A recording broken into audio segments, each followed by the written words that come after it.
WHGE 95.3 FM. Coming up, the Open Eye.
Those of us that indulge in or commit intellectual violence don't do so for the pleasure of mental masturbation or ego diddling.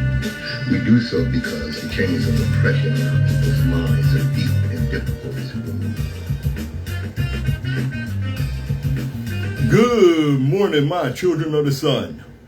Welcome to the Open Eye on WHGE 95.3 FM. I'm your host and third eye optometrist, Patrice Gibbs, ready to get your eye open, ready to get it started. You know what? I'm going to get this disclaimer out the way right now. Let me see. Where is it? Oh, sucky, where'd it go? There it is. Okay. Yeah, I'm going to get this out the show right now. Out the way, I mean. All right. A little loud there. Okay, bring it down. That's all right. Expressed on Open Eye are those of the hosts, guests, and contributors, and do not reflect the policy or position of WHGE 95.3 FM nor our sponsor, the Delaware Center for Homeless Vets. Any content provided by Open Eye's hosts, guests, or contributors are theirs and are not intended to malign any religion, ethnic group, company, or individual. WHGE 95.3 FM. This is the Open Eye. Every generation has its purpose. Ours is to reveal the truth and reverse the brainwashing. Check this out. I got this from Neil deGrasse. All right, hey, Sherry. How you doing? When a tree is cut down in the forest, other trees reach out to the victim with their root tips and send it life-saving sustenance, water, sugar, and other nutrients via the mycelium. Okay, the mycelium is the underground network by which these trees associate and socialize and what have you. This continuous IV drip from neighboring trees can keep the stub alive for decades and even centuries. And they don't only do it for their own kind, they do it for the trees of other species. Why is it? Because they know that their lives depend on the health of the whole forest. And even on beings very different from themselves. Is it possible that trees can think in longer terms than we do? Yeah. You ever see that movie Avatar? A big part of their society was their connection to the trees. It's something we don't understand. Can't say, maybe I shouldn't say we. Something the powers that be don't understand. When they cut down whole forests, I think it's a traumatic experience for these beings known as trees. To think things through, think in longer terms. You know, as you get older, you'll realize that a $300 watch and a $30 watch both tell the same time.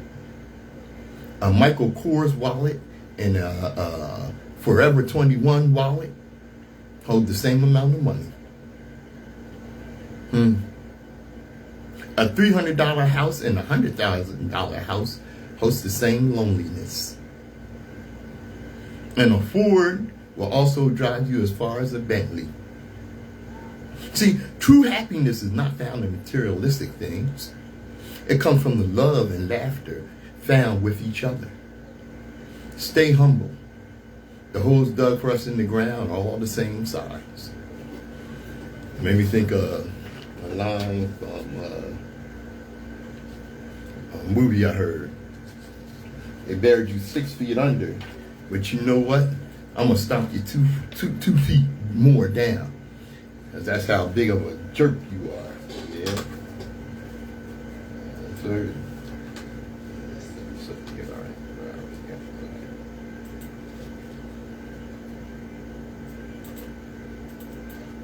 Excuse me, y'all. Just trying to get straightened out here. Okay. I'll tell you some people that don't understand what I just said. And that is the so-called elite among us. The so-called ruling class. Because 8 men have as much wealth as 3.6 billion people. But sure, the single mom on food stamps is the problem. Yeah.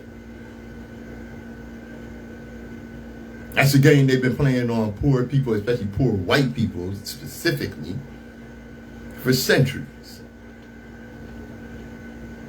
That's how they got them to fight their wars. General Smedley Butler, you've heard me mention him many times. Many people don't know about him. He said in the 30s, war is a racket. And that's exactly what it is. Get food into doing that for people. For the wrong people, for the wrong causes. WHGE 95.3 FM, the Open Eye.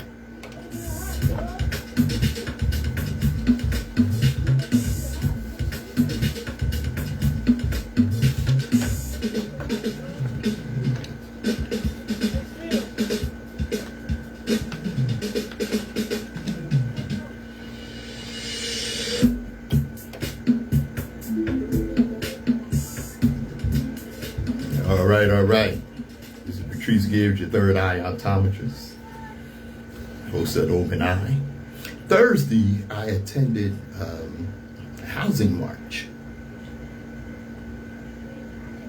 Okay, housing rally and march. It was held in front of the, or between the City and State building here in Wilmington.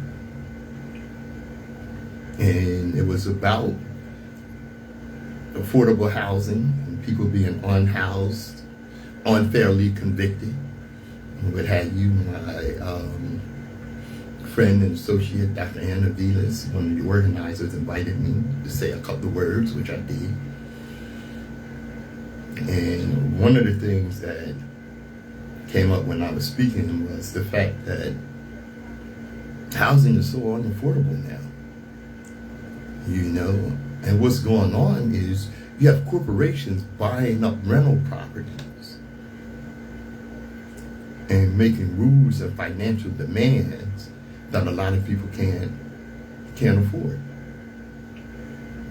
You know, single family homes range between $1,000 and $1,500 a month. And one of the rules that they impose is that you need to earn 3 times the amount of the rent in a month. So if the apartment is on the high end, $1,500 a month, that means you need to earn $4,500 to afford it. Who the hell earns that?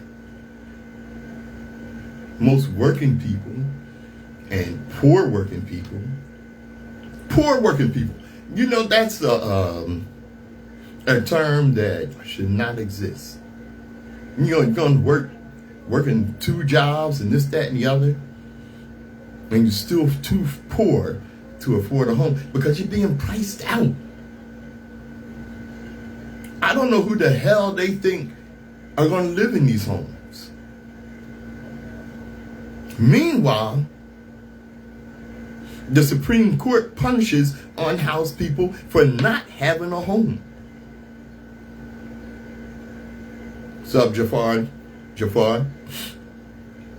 The U.S. Supreme Court issued its decision in City of Grants Pass, Oregon versus Johnson, allowing jurisdictions to arrest and ticket unhoused people for sleeping outside, even when adequate shelter or housing is not available.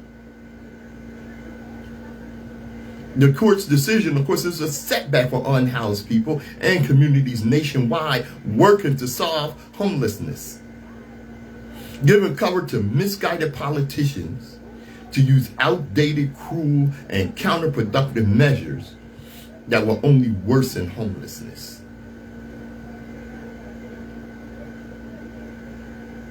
That's just nuts.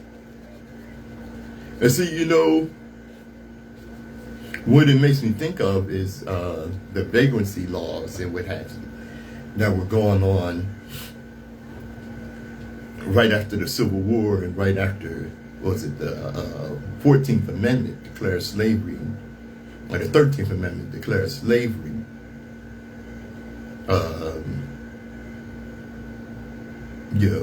Outlaw slavery, ban slavery, except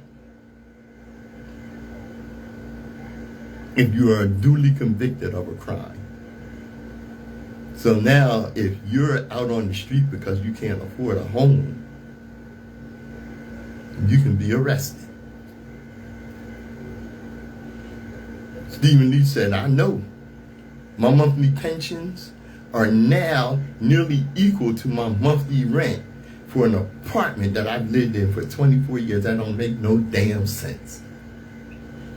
Remember that guy, the rent's too damn high?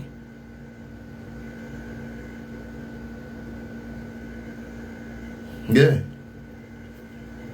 The National Low Income Housing Coalition strongly condemns the Supreme Court's decision to allow jurisdictions to arrest and ticket unhoused people for sleeping outside, even when adequate shelter or housing are not available. This cruel, misguided ruling will only worsen homelessness. It gives cover to elected officials who choose political expediency over real solutions by merely moving unhoused people out of public view rather than working to solve their homelessness. These ineffective, inhumane tactics exacerbate homelessness by saddling unhoused people with debt that they can't pay. Like Jafar said, and now you got to commit some crime just to survive. And they do this while further isolating them from the services and support they need to become stably housed. To truly address and solve homelessness, policymakers must instead work with urgency to scale up proven solutions, starting with greater investment in affordable housing and supportive services. It's not that hard to do, unless you done sold your soul to the goddamn corporations and don't care about the people out there on the street.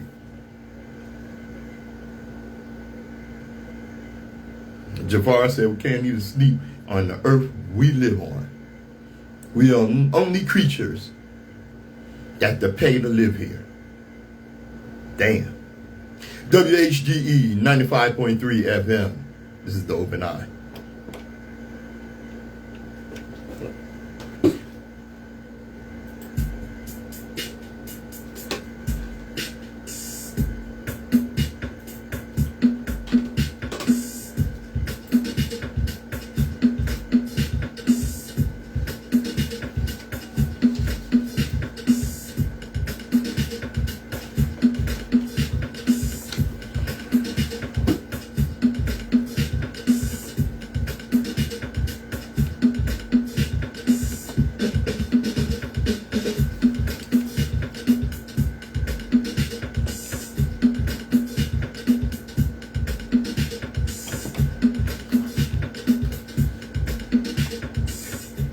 You are enjoying The Open Eye. Patrice Gibbs here. I saw a post asking who's the greatest singer of the 70s, greatest male singer of the 70s. And of course, different names came up. Freddie Mercury, great singer. Of course, Al Green, Barry White, Teddy Pendergrass, and others. Well, in my humble opinion, it was Marvin Gaye. Yeah. And before this album I'm about to talk about came out, he was already known as the Prince of Soul.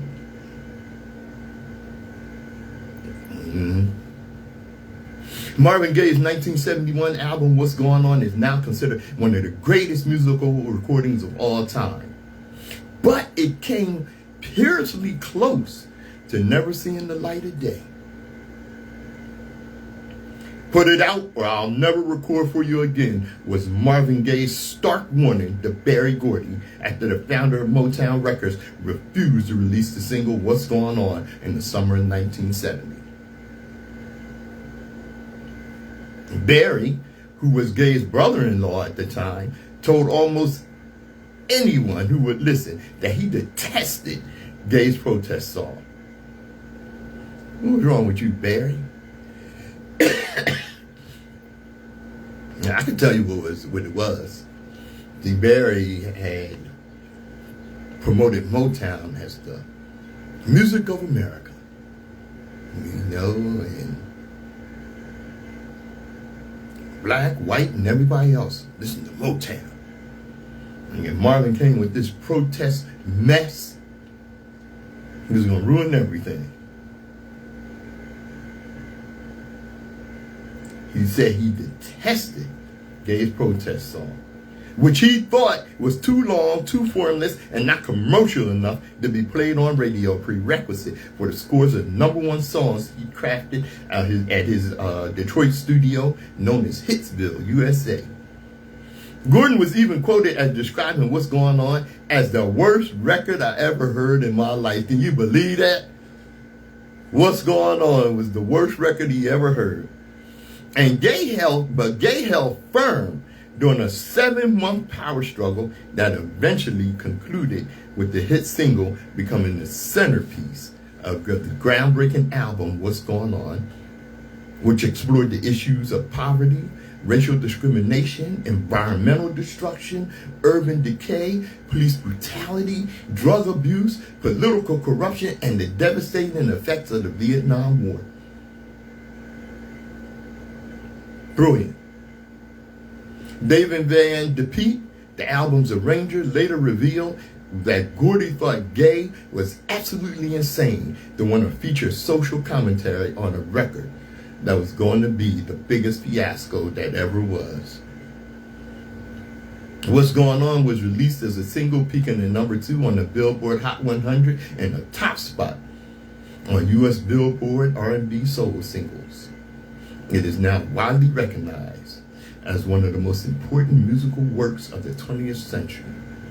A song cycle that gave black artists a license to push the musical and political boundaries of their art. Big ups, Marvin. WHGE 95.3 FM, The Open Eye.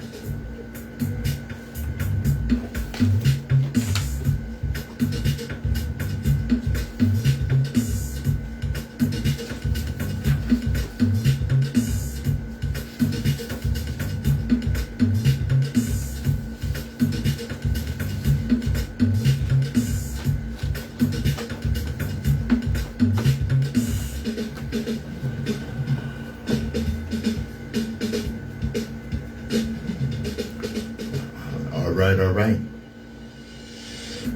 A couple of weeks ago, we lost one of baseball's greatest, 93 years old, Willie Mays. Willie Mays told some great stories about his tenure in baseball. This is one of his stories. Willie Mays describing when as a 17-year-old, 17, that's a kid, he faced the 6'4" Satchel Paige for the first time. That had to be daunting. Looking at the pictures now, and there stands Satchel Paige. It was 1948. Satchel had a very, very good fastball. But he threw me a little breaking ball just to see what I could do. And I hit it off the top of the fence. I got a double. This is Willie Mays. When I got to second, Satchel told the third baseman, let me know when that little boy comes back up. 3 innings later, I go to kneel down in the on-deck circle, and I hear the third baseman say, there he is. Satchel looked at the third baseman, and then he looked at me. I walked halfway to home plate, and he says, little boy? I say, yes, sir, because Satchel is much older than I am. So I was trying to show respect. He walked halfway to home plate and said, little boy, I'm not going to trick you. I'm going to throw you 3 fastballs, and you're going to go sit down. And I'm saying in my mind, I don't think so.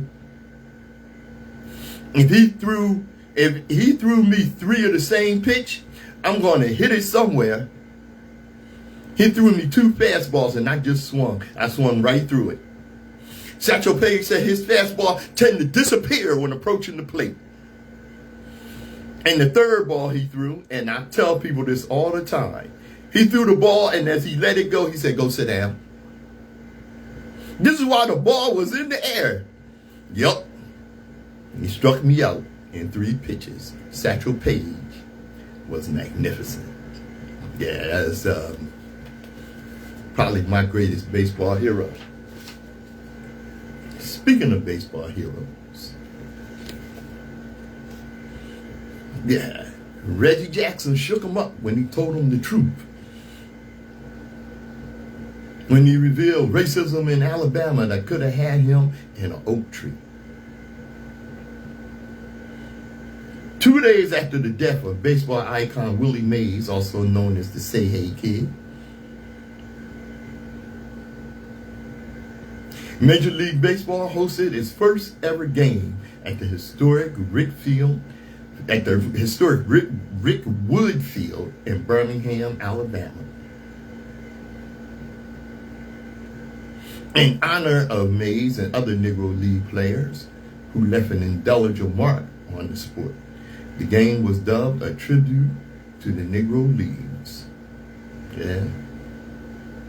Baseball Hall of Famer Reggie Jackson joined the Fox Sports broadcast where he was asked by former MLB, Major League Baseball star, Alex Rodriguez about his emotional state as he returned to where he once played in the mid-1960s.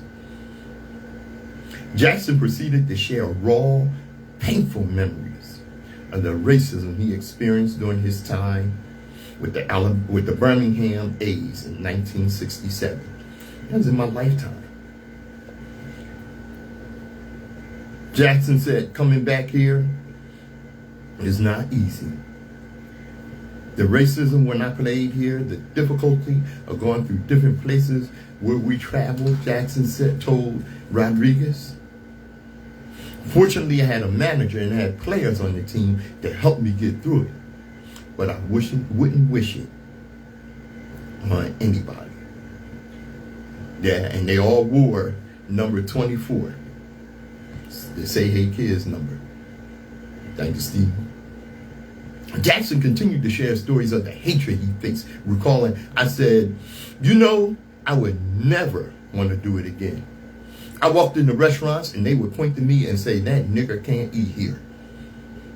Yeah, and I didn't hold back on that one. Quoting Reggie Jackson.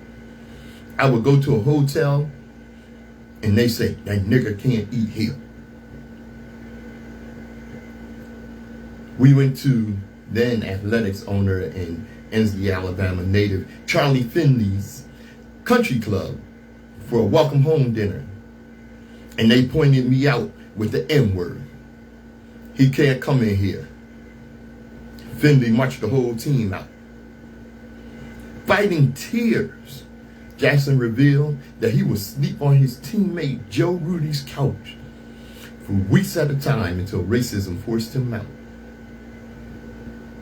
Joe and Sharon Rudy, I slept on their couch 3-4 nights a week for about a month and a half. Finally, they were threatened that they would burn the apartment complex down unless I got out. I wouldn't wish that on anybody, Jackson said.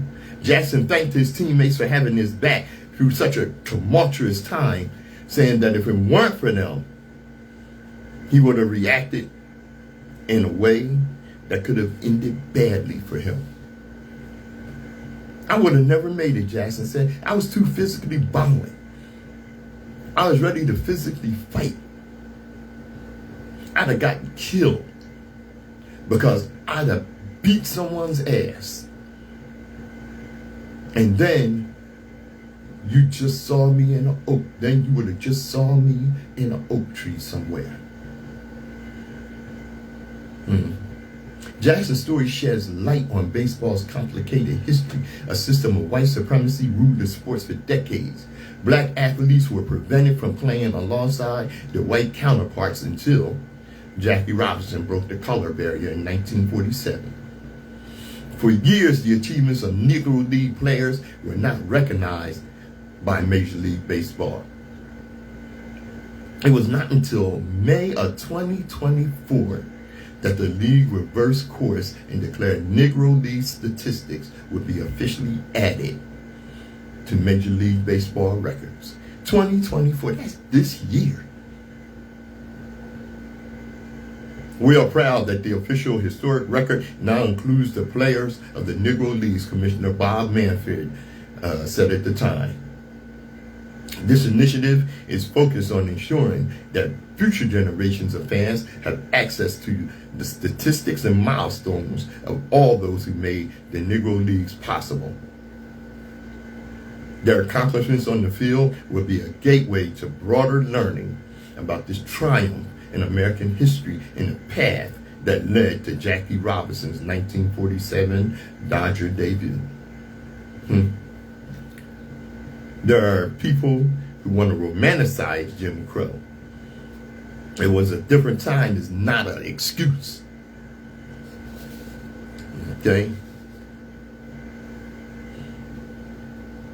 Thank you for sharing your experience, Mr. Jackson. America needs to hear your story, one commentator wrote. Others took issue with the censorship, which I didn't do.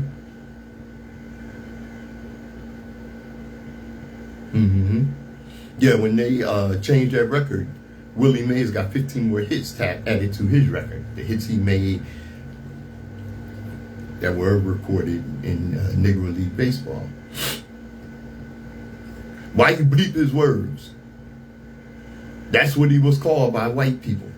Don't sanitize how it was to be black in the Jim Crow South. It's not the first time that Jackson, who finished his 21-year Major League Baseball career with 563 homers and 5 World Series titles, has spoken. It's not the first time that he spoke of his experiences with racism.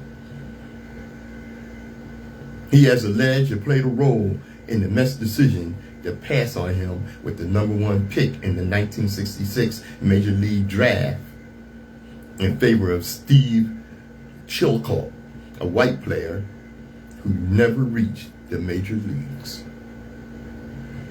Jackson has publicly spoken out about racism he's faced over the years. Race is always on my mind, even today. If you're a minority, it's on your mind. In Jackson's tell-all book, Becoming Mr. October, he suggested that racism factored into the New York Mets' decision to skip over him in the draft and instead chose a white player who failed to work his way from the minor leagues. In an excerpt from the book, which the New York Post released in October 2013, Jackson recalled a conversation he had with college baseball coach Bobby Winkles about the MLB draft. A day or two before the draft, Bobby Winkle sat me down and told me, you're probably not going to be the number one pick. You're dating a Mexican girl and the Mets think you will be a problem. They think you'll be a social problem because you're dating outside of your race. Jackson is actually black and Hispanic. His mother was born in Puerto Rico and his middle name is Martinez. Brickville Field is built as America's oldest ballpark. It served as the home of the Negro League's Black Barons. The Birmingham Barons, a minor league team, play games at that ballpark. Barry Bonds, who is Willie Mays' godson, and Ken Griffey Jr. were among the former Major League Baseball All-Stars who attended the special game. WHGE 95.3 FM. Don't tell me to forget a damn thing.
WHGE 95.3 FM. This is Dove and I. All right.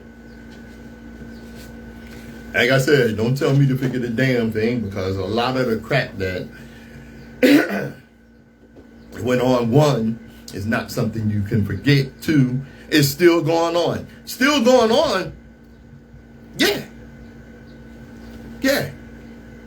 You know, a lot of us, we get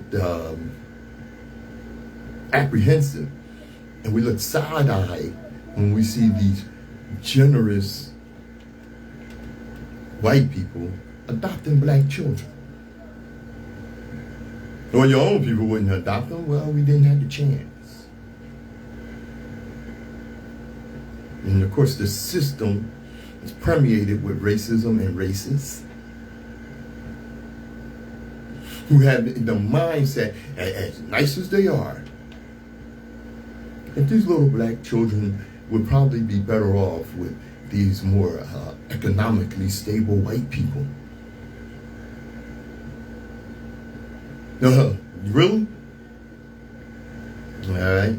When you see that a couple adopted 5 black children out of the kindness of their heart, one may assume that they are good people who generally care about the well-being of kids. Well, let me tell you, Gene Whitefeather and Donald Lance, they don't fit that bill.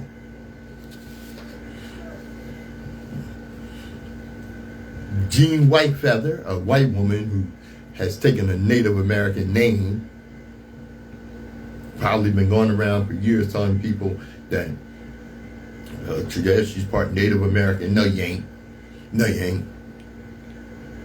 Somebody in your family signed up for the Doles Act. If you don't know what that is, look it up.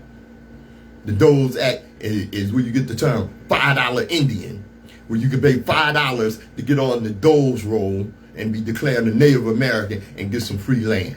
The hell out of here. Well, Gene Whitefeather and Donald Lance are being accused of adopting 5 black children aged 6 to 16, only to force them to work as slaves and live in vile conditions on their West Virginia barn. It's alleged that these children were specifically targeted because of their race. Alleged, yeah. On Tuesday, the couple was charged with human trafficking of a minor child, use of a minor child in forced labor, and child neglect, creating a substantial risk of serious bodily injury or death. It's according to the West Virginia Metro News. Whitefeather and Lance are currently in jail in Kanawha County on a $500,000 bond each. From NBC News. Kanawha County Sheriff's deputy said they found the children in October during a welfare check at the couple's home in Sissonville, West Virginia. They said they forced their way into a barn on the property where they found 2 children in a small room. The children had no means to exit the barn on their own. No running water, no bathroom facilities, and they were obviously deprived of adequate hygienic care and food. The sheriff's department said in a statement, at the time, it said they found a small child locked inside the main home alone. When they found the 2 children in the barn, they told authorities that they had been locked inside for more than 12 hours and were forced to sleep on a concrete floor. Furthermore, neighbors claimed that children who worked in the barn and on the farm were not allowed to enter the home of Whitefeather and Lance. They weren't allowed in the big house. Initially, the couple was being investigated for abusing the children at a ranch in the state of Washington. But when they learned that they were being investigated by local authorities, they sold the ranch and relocated to West Virginia. So they've been doing this. And this investigation needs to go a hell of a lot deeper. And then it needs to be found out what they did to children in the past. Because I have the strong suspicion and the fear that they have murdered some people. I'm almost pretty damn sure they did. Either by outright killing them or working them to death.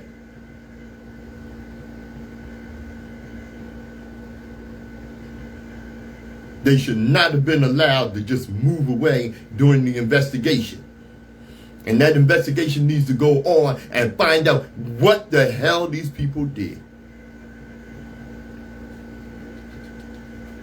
Yeah, what's changed?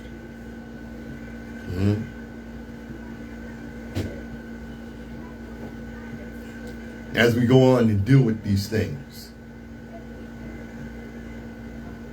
All right, check this story out. Seconds after pulling over a suspected vehicle in early May, North Myrtle Beach police officer Kayla Wallace knew it was not the Dodge Charger they had been looking for, because not only was it the wrong color, but it also had a different license plate. She knew it. Not it. The South Carolina cop said to herself as she stepped out of her patrol car, according to the footage from her body camera. That's why we need these. Meanwhile, another North Myrtle Beach cop named Mike Patrice had pulled his patrol car in front of the suspected vehicle and was already out of his car, ordering the driver out at gunpoint. Do you know how quickly that could have went south?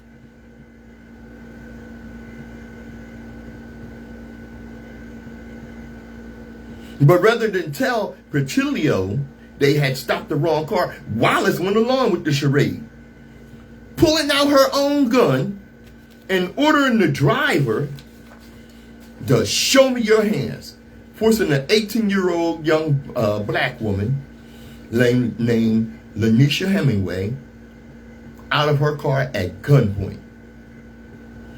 And she had to make one wrong move. Walk backwards to the sound of my voice, Wallace ordered in an agitated tone. Stop. Get on your knees. Stay there. Put your hands behind your back. All while knowing that this was the wrong car. She said so. Hemingway, who had been on her way to meet friends at the beach to celebrate their upcoming graduation from North Myrtle Beach High School, was shocked, scared, and angry. And well, she should have been. What the hell, Hemingway said while on her knees. Can I call my mama? Meanwhile, Patrice, who had driven in the oncoming traffic to stop Hemingway's car, was searching her car as though she was still oblivious that it was the wrong vehicle. I'm confused, said Hemingway. We got a hit that your car was stolen.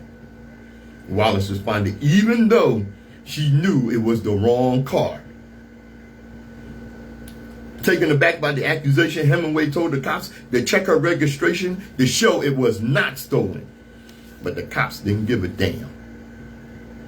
Your car was reported stolen, dude. Dude, Patrice said with a smug certainty.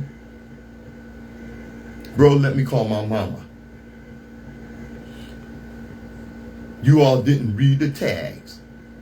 No, you all did not. The lawsuit.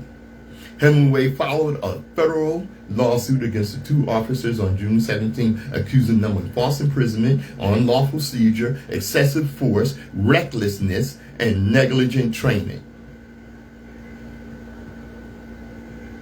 That one might not make it because they have a damn thing to do with their training and to do with their culture and their mindset and their bigotry and racism. Also listed as a defendant is North Myrtle Beach Police Chief Dana Crowell, who last year became the department's first female police chief in its 56-year history.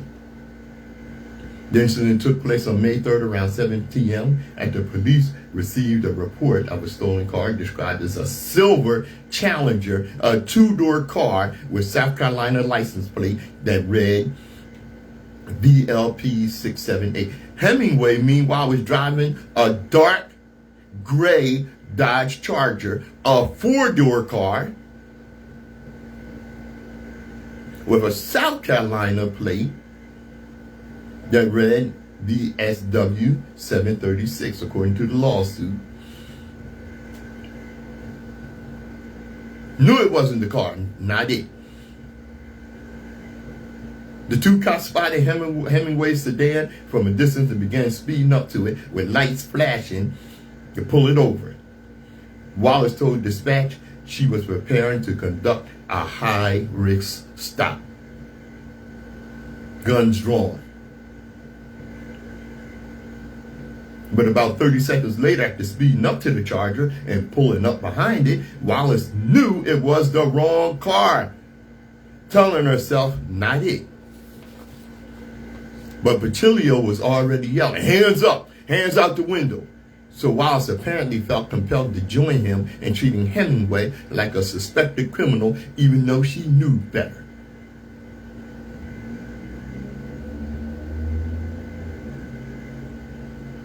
Let me call my mama, Hemingway persisted. And y'all got me in these effing handcuffs like I stole the car. And then you're going to tell me to get down on my knees? Just over a minute after Hemingway was placed in handcuffs, Patrice informs Wallace they had stopped the wrong car, and Wallace acts as if she is receiving the news for the first time. That's not it, she said, before proceeding to remove the handcuffs from Hemingway. Here's what happened. Wallace tried to explain. But Hemingway did not want to hear what she had to say. I don't want to hear this ish. Let me go. Hemingway said as she walked back to her car and climbed into the driver's seat. Get the F out my way. She yelled at Patrice, who proceeded to move his car from in front. The aftermath. During a press conference on June 18th, Hemingway's attorney, Tyler Bailey, told local media that the cops never asked for her license or registration, nor did they even bother asking for her name. He said the cops did not even file a report. Well. They didn't even file a report because they knew what they did was crooked. And you're supposed to file a report as policy to file a report on every traffic stop, and they didn't.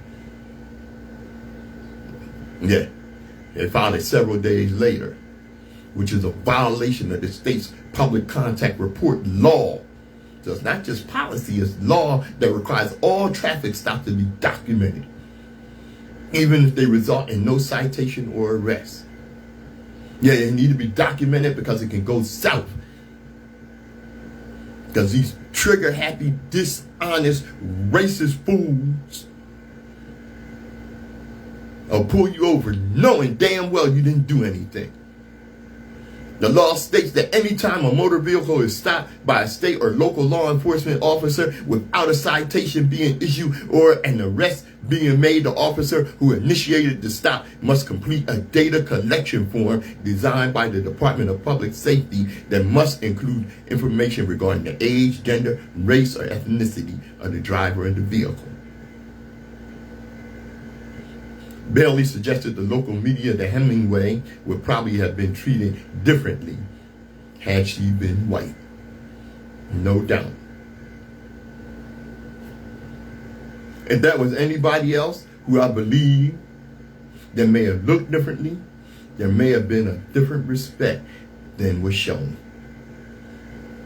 Hemingway's uncle, Dr. Aaron Cox, told local media during a press conference on June 18th that he has been in law enforcement for more than 34 years, including as a South Carolina trooper, and is very familiar with what should have happened. The police didn't do stuff right from the beginning. People that should have been her protectors treated her like she was less than human, and did so on purpose, knowing she had not did anything wrong. WHGE 95.3 FM, the Open Eye.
WHGE 95.3 FM, the Open Eye. Patrice Gibbs here. Like I said, not a lot's changed. It sounds crazy, but it's still going on. A black delivery driver has revealed she was told she couldn't deliver packages in certain towns because of her race. In a now viral TikTok, a woman who identifies as Trina on social media detail her experience as a contracted delivery driver for FedEx over the past 6 years. Trina says she's shocked that she's still being told there are certain towns where she can't even deliver packages. When they ask why, they say that they're sorry that people are the way they are. This is 2024. The driver recalled an incident where she had time to spare before her next delivery. Trina says she decided to drive roughly 12 minutes to the next town and kill time in the local Walmart. However, Trina says she received looks in the store that made her immediately leave and wait for her next delivery in a parking lot. And that's right. Trina says supervisors don't allow her to take certain routes because of her skin color. I'm not talking about 50 years ago. Right now. It's not because I can't do the route. It's because how the people in that town act or how past drivers have been treated in that town. So now they just stick to putting people in that town that look like those people. So crazy, Trina added of the situation. TikTok users shared their thoughts on Trina not being able to deliver in certain towns. The company should refuse to deliver, period, to those areas. Baby, don't be sad, count your blessings. Some companies won't tell you and allow you to be put in danger. I always thought these sundown towns were a myth, but it's true. Yeah, it ain't no myth. It ain't no myth. That's what's going on right now. That's right, Sherry. Sundown towns. This guy said he randomly came across a picture on Facebook which shows a sign in Mississippi riddled in bullets reading whites only within city limits after dark. It is shocking and left such an uneasy feeling in my stomach and a distasteful expression on my face. I really couldn't believe what I was seeing was true. So I began to further investigate. What I discovered was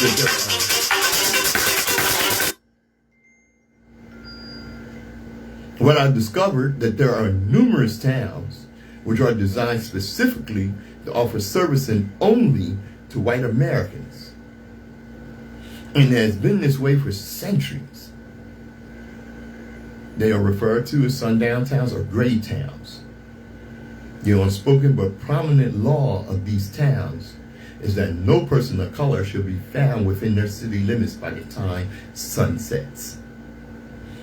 All things concerning with and pertaining to sundown towns were made by, protected by, and upheld by white Americans.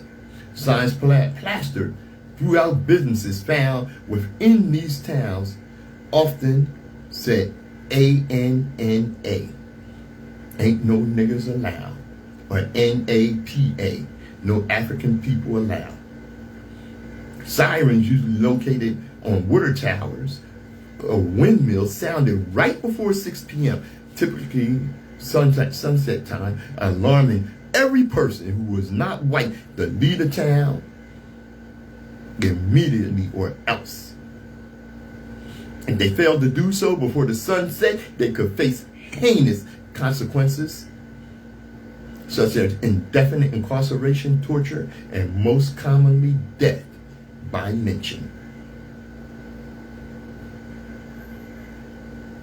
It's going on right now. Right now. All right? Yeah. Even in 2024, these isolated communities do exist, and I want everyone to keep that in mind. I say that to say this: 5 African American men were recently lynched across the U.S. within the past week or so, and it should be raising endless questions.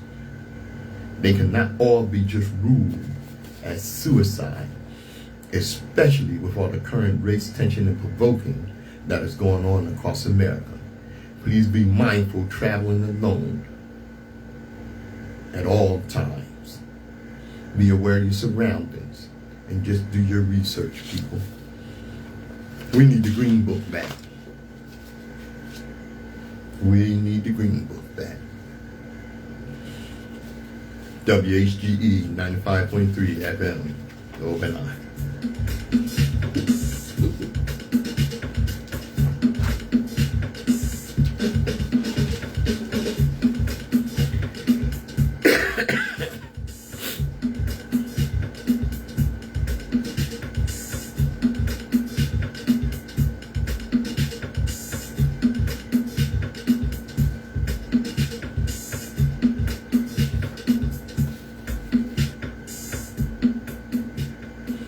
Okay, I got this from writer Mumi Amijo. She said, I just came across the passage on witchcraft from 1486 that was written by Spanish colonizers. I'm going to read it to you guys. Okay. I know some people get in their mind when you say Spanish. That you're not talking about Europeans. Yeah, we're talking about white people. They just don't speak English. They speak Spanish. All South Americans speak Spanish because of colonizers from Spain. Don't get that mixed. Or these colonizers say, and they actually believe this. This is what's nuts. And this is still the mindset of some people. This is what they think of their women. Since women are feebler in both mind and body, it is not surprising that they should come under the spell of witchcraft. For as regards to intellect or the understanding of spiritual things, they seem to be of a different nature from men. But that natural reason is that she is more carnal than a man, as is clear from her many carnal abominations. And it should be noted that there was a defect in the formation of the first woman, since she was formed from a bent rib, that is a rib of the breast which is bent, as it were in a contrary direction to a man. And since through this defect, she is an imperfect animal, she always deceives. And all this comes from the etymology of the word for femina. Comes from fem and minus. Since she is weaker to hold and preserve the faith. And that's what they think of the women. And that's why they burn them. That's what the European thinks. That's why they burn them at the stake. Put them in bull and oil. And all kind of crap. Meanwhile, our history shows the black women has been key to our survival in the oppressed African colony in America. Who possesses the eloquence to sufficiently express how important the Nubian queen is and has been to the black man in America? She is our mother, our primary nurturer and first teacher. She is our sister. She sacrificed her dignity, body, and soul to save us from the master's whip and noose. She's the most suitable woman for marriage, for who else could understand our frustrated, oppressed spirit and soothe our tattered soul? The Nubian queen is the field from which the black man must produce our future. It is for the aforementioned reason the black man should become incensed whenever we see black women not afforded the respect and dignity commensurate with her contribution to our survival as a people. Yes, I know you want her. I don't blame you. She could change your life with her smile. Even when being modest, her walk can stop traffic. She can look at you and make you drop to your knees and thank the Creator you're a man. Her embrace is paradise. There is no one else like her. God, I love African women. WHGE 95.3 FM, the open eye. I'm getting ready to get out of here, y'all. Destiny determines who enters your life, but you decide who stays. Therefore, value those who value you, and don't treat those as a priority who treat you as an option. This has been Open Eye. I'm Patrice Gibbs. Thanks for joining me.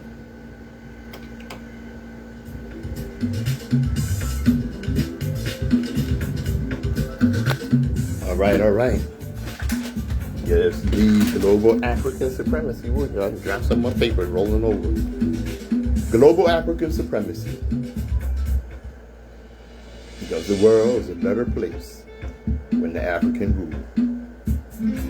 I'm Patrice Gibbs.